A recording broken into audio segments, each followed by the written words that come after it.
Of course, it's not every day that you see Prince Joachim, Prince Nicholas and Countess Alexandra throw themselves into open rebellion against Queen Margrethe. But that is exactly what the population has witnessed in the last few days. With their feelings out of their clothes, they have expressed their deep disappointment, unhappiness and incomprehension over Queen Margrethe's decision to strip Prince Joachim's 4 children of their titles of prince and princess. Extra Bladet's television interview with Prince Joachim will especially linger on the retina. Because when a weeping father says that his children have been affected, it shows how much anger and grief there is in Prince Joachim's part of the royal family. Along the way, he was asked if the process had affected his relationship with his mother. After a long pause, he said, "I don't think I need to elaborate here." He also said in the interview that he was notified just 5 days before the announcement of the Queen's decision was sent out in the form of a press release. In doing so, he went against the royal household's explanation, as it was known from here that the prince had been involved since May. Prince Joachim's version is different. He says it was only in May that he was presented with a plan that would see his children lose their titles when they turned 25. And not before.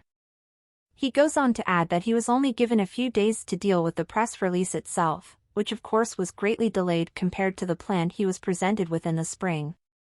You don't need to be a royal expert or a psychologist to see that Prince Joachim is on the road to confrontation with his mother, the Queen. Nor does one need great insight to establish that Prince Joachim, Prince Nicholas and Countess Alexandra wanted to publicly protest. Not least Prince Joachim and Countess Alexandra have, for better or worse, lived under the scrutiny of the media. And they have been doing so for years. They know how the media works. And that's why it's no coincidence that they expressed their discontent so vividly through the media. They wanted their protests to be heard across the country. Which has also happened to this extent. The split in the royal family has been front-page news in all media in recent days. On social media, the case has been hotly debated, with many people sympathizing with Prince Joachim and his family. From this point of view, the protest has had an effect. But it is unlikely to change the Queen's decision, which means it is just a protest that only creates unrest but does not change the situation. In the midst of the turbulence, many forget that the Queen had good reasons for making this decision. Although some media outlets now refer to her as the Ice Queen, and although many perceive her actions as cruel, she naturally did not want to harm Prince Joachim and his part of the family. As a mother and grandmother, she wants them all to have a good life. But she is also the regent who is responsible for making sure the royal house is set up properly. And now many people forget that just a few years ago we here at home were debating how big the Danish royal house should be. The debate was originally sparked by Countess Alexandra. She was granted an appanage after her divorce from Prince Joachim, but over the years it became increasingly difficult to see what she was doing for money, and this displeased many Danes. In the next round, the debate turned to how many members of the royal house should have an appanage. And if you read the Danish responses in opinion polls, the message was clear: the privilege should only be given to those who are truly responsible for the royal house and who have specific tasks to perform. Queen Margrethe reacted quickly and wisely to the debate. It was decided that in the younger generation the inheritance would belong only to Prince Christian.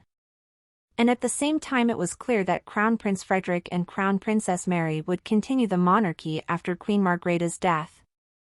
There was less room for Prince Joachim and his family in this process. This is painful. And so the frustration that is expressed these days persists. He feels cheated because of his mother, and he is of course also disappointed that his brother, Crown Prince Frederick, is taking center stage in such a big way. When the Queen decided to break through, it probably also means that the family rivalry will not continue. You should note that she makes the decision herself, rather than handing the unpleasant decision to Crown Prince Frederick. Historian Sebastian Olden Jorgensen expressed it as: we see a queen who wants to clean up before she dies and thus not leave unpleasant tasks to her successor. He added that the special status and privileges of the royal family cannot be extended to all members of the family. Both parts are true. Moreover, there should be no doubt that this is what the Queen means when she says that her 4 grandchildren should be allowed to shape their lives beyond special considerations and obligations, such as formal membership of the royal household, as the institution implies. This was indeed intended. However, there remains the obvious problem that the process did not go according to plan and that the decision led to a deep division.